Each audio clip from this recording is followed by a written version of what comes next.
Il vous arrive parfois de prendre une bonne résolution et de tenir que quelques jours. Eh bien, dans le monde de nos enfants, c'est la même chose. Les journées et la tête sont bien remplies. Ranger sa chambre, éteindre la télé avant 18h, commencer les devoirs tout seul ou se brosser les dents après le dîner. Et même quand ils veulent bien faire, il est parfois difficile d'installer une bonne habitude. Je vous présente aujourd'hui un outil que j'ai créé pour aider les enfants à adopter de bonnes habitudes sur la durée et installer des routines. Je l'ai appelé le traceur de bonnes habitudes et je vous avoue, moi aussi je l'utilise. Grâce à cet outil, les enfants vont pouvoir noter sur le papier, noir sur blanc, l'objectif suivi et suivre chaque jour les efforts. Votre enfant va acquérir une meilleure autonomie et se responsabiliser par rapport à l'objectif qu'il veut atteindre. Plus besoin d'expliquer, de négocier, plus de conflits ou de perte de patience à répéter les mêmes demandes. Aussi, le traceur permet une vision claire de la manière dont l'objectif est rempli. Il suscite une grande motivation pour avancer et réaliser des progrès. Et qui dit autonomie et responsabilisation, dit pour votre enfant une grande fierté et une meilleure confiance en soi. On est gagnant sur toute la ligne. Et pour s'adapter au mieux aux enfants, j'ai créé deux formats. Un format pour les plus petits, où le repérage est plus évident à faire, et un autre traceur de bonnes habitudes pour les plus grands à partir de 7-8 ans. Alors comment ça marche? Je vous explique tout ça dans un instant. Avant de poursuivre, pensez à cliquer sur s'abonner sous la vidéo et cliquez aussi sur la petite cloche à côté. Vous serez informé des prochaines vidéos et pourrez découvrir des solutions pour accompagner au mieux votre enfant. Alors le traceur de bonnes habitudes, qu'est-ce que c'est? Il s'agit d'une sorte de petit tableau à double entrée dans lequel on va tout d'abord noter deux habitudes que l'on souhaite prendre.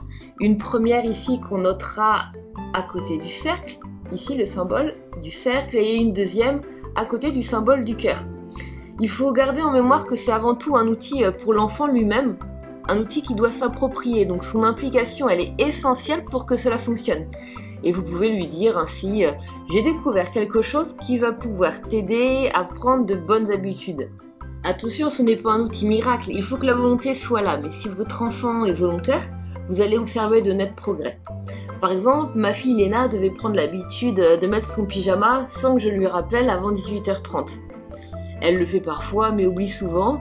Elle souhaite progresser sur ce point et apprendre à se gérer toute seule. Là, la situation est parfaite. Si votre enfant en est capable, le mieux est qu'il écrive lui-même l'objectif. Utiliser un modèle qu'il va recopier ou utiliser les lettres capitales si c'est plus simple pour lui. Mais écrire soi-même, ça change tout. Donc Léna, elle va noter « Je mets mon pyjama avant 18h30 ».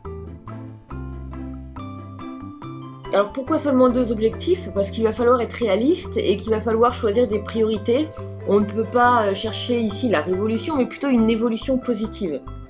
Alors concernant la formulation des objectifs, il faut trouver des formulations positives, pas de « je ne laisse pas ma chambre en bazar » et écrivez plutôt « je range ma chambre ». Utilisez aussi le « je » pour vraiment bien impliquer votre enfant. La formulation, elle doit être assez claire, assez précise. Notez si nécessaire des horaires, des durées. Ensuite, on va noter pour chacune des bonnes habitudes l'objectif à atteindre. On va noter ici, par exemple, mettre mon pyjama avant 18h30. Il faut que je réussisse à le faire 4 fois dans la semaine. Donc on va noter ici 4. Et l'objectif de la semaine, il sera rempli si on a fait cette action 4 fois. Alors ici, il faut que ce soit réaliste. On suit la méthode des petits pas. L'objectif peut être de 4 fois par semaine pendant la première période. Et puis, sur une période suivante, eh bien, on notera un objectif plus élevé de 5 ou 6 fois par semaine. Donc pour Léna, le deuxième objectif était de jouer quotidiennement au piano. On prend en compte le fait qu'on a parfois des empêchements, des sorties le dimanche, le week-end. Donc Léna note, je fais 3 exercices de piano.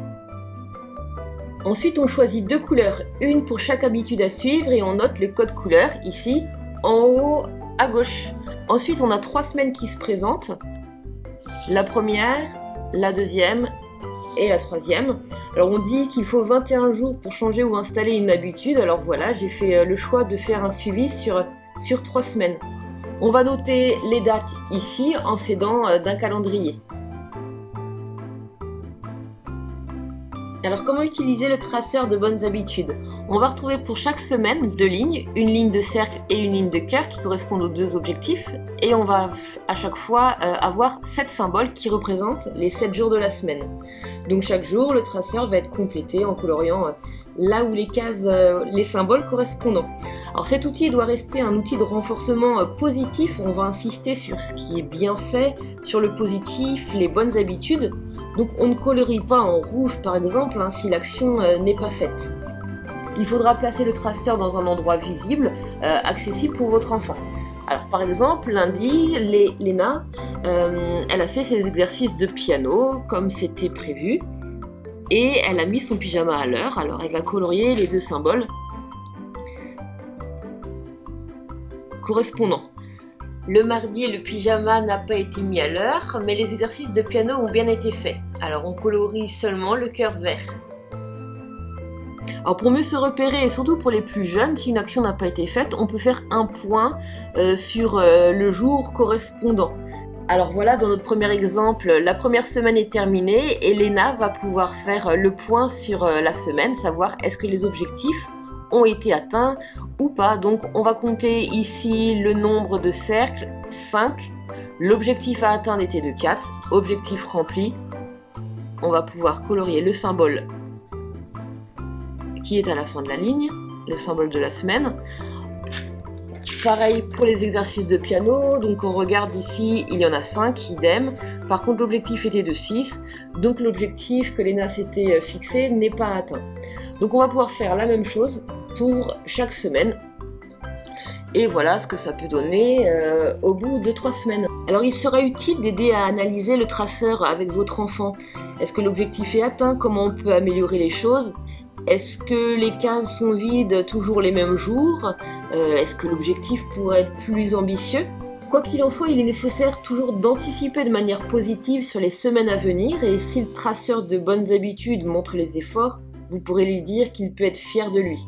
Alors pas de menace de privation si l'objectif n'est pas atteint, pas de privation de jeu, de privation de télé ou de privation de sortie. Pensez bien qu'il s'agit d'un outil qui fonctionnera grâce au renforcement positif, et grâce à ce principe, votre enfant va renforcer des bonnes habitudes, être fier de ses efforts et de ses réussites, et développer ainsi sa confiance en lui. Voilà, vous allez pouvoir télécharger le traceur de bonnes habitudes que vous allez retrouver en cliquant sur le lien en bas dans la description de la vidéo. Vous allez retrouver les 2 formats pour les plus jeunes et pour les plus grands. N'oubliez pas de vous abonner pour ne rien manquer des prochaines vidéos. À bientôt!